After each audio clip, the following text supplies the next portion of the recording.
Hai teman-teman, kembali lagi dengan saya.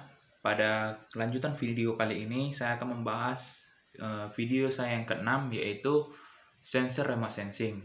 Yang dimana remote sensing sudah kita ketahui itu sangat berguna di dalam dunia kehutanan. Video kali ini saya buat juga untuk menyelesaikan salah satu tugas dari mata kuliah Teknologi Ilmu Kehutanan. Semoga teman-teman dapat menyaksikan videonya. Lanjut ke materinya, teman-teman. Oke, sebelum kita masuk ke dalam materinya, kita mengetahui bahwa remote sensing itu adalah penginderaan jarak jauh yang didefinisikan sebagai ilmu pengetahuan dan teknologinya yang hanya dengan mengetahui ciri-ciri dari segi identifikasi, pengukuran, serta analisa, sensor langsung bisa mengetahui objek tersebut tanpa adanya kontak langsung.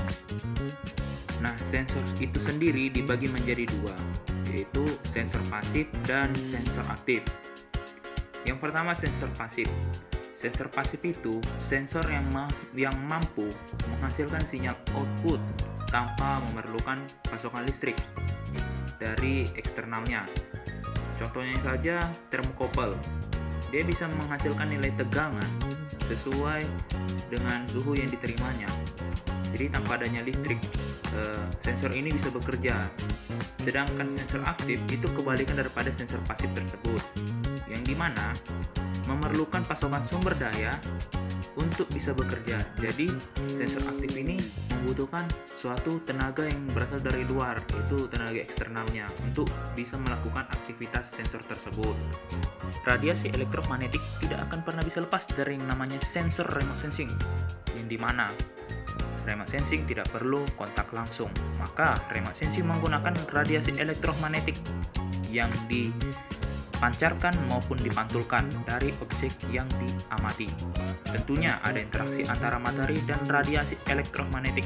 Yang pertama ada penyerapan, menembus ataupun menghamburkan, lalu refleksi. Contohnya saja transmisi sinar matahari melalui atmosfer dipengaruhi oleh penyerapan, dan hamburan molekul atmosfer dan aerosol. Setelah hasil daripada interaksi antara materi dan radiasi direfleksikan, tentunya ada namanya pemrosesan gambar melalui sebuah koreksi.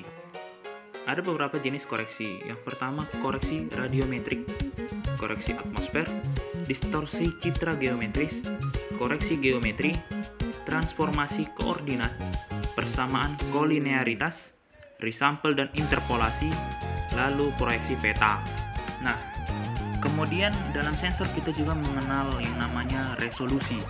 Ada 4 macam resolusi. Yang pertama, kita bahas tentang spektral, yaitu ciri dari hasil interaksi antara energi elektromagnetik dengan objek. Ciri spektral biasanya dinyatakan dalam bentuk rona.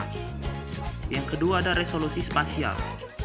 Resolusi spasial ini biasanya dibuktikan jika spasial akan semakin baik jika semakin kecil ukuran objek masih bisa dideteksi oleh resolusi ini. Yang ketiga ada resolusi radiometrik, yaitu kemampuan sensor dalam mencatat respons spektral objek dan berubahnya menjadi nilai digital. Lalu ada resolusi temporal, di mana kemampuan sensor untuk merekam ulang daerah yang sama dalam satuan waktu. Satuan waktu yang digunakan dalam resolusi ini biasanya berupa jam atau hari.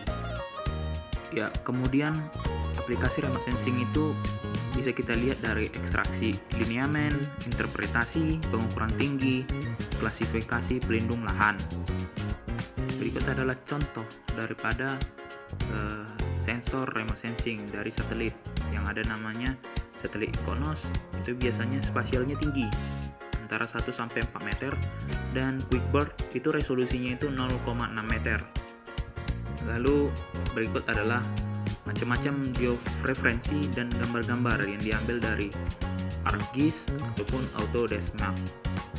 Berikut adalah hasil-hasil gambar yang diambil dari kedua georeferensi tersebut. Tentunya setiap sensor memiliki kelemahan, yang dimana ada beberapa jalan yang tak terlihat jelas dan perlu dilihat dan diberi sensor jika harus turun ke lapangannya langsung. Kelebihan dari sensor bisa kita lihat dari bisa memperbarui peta sehingga 140 kota bisa terdeteksi, sehingga total area yang masih tertutup sekitar 65.000 hektar. Sekian video dari saya. Semoga teman-teman bisa menerima materinya dengan baik dan berguna. Terima kasih.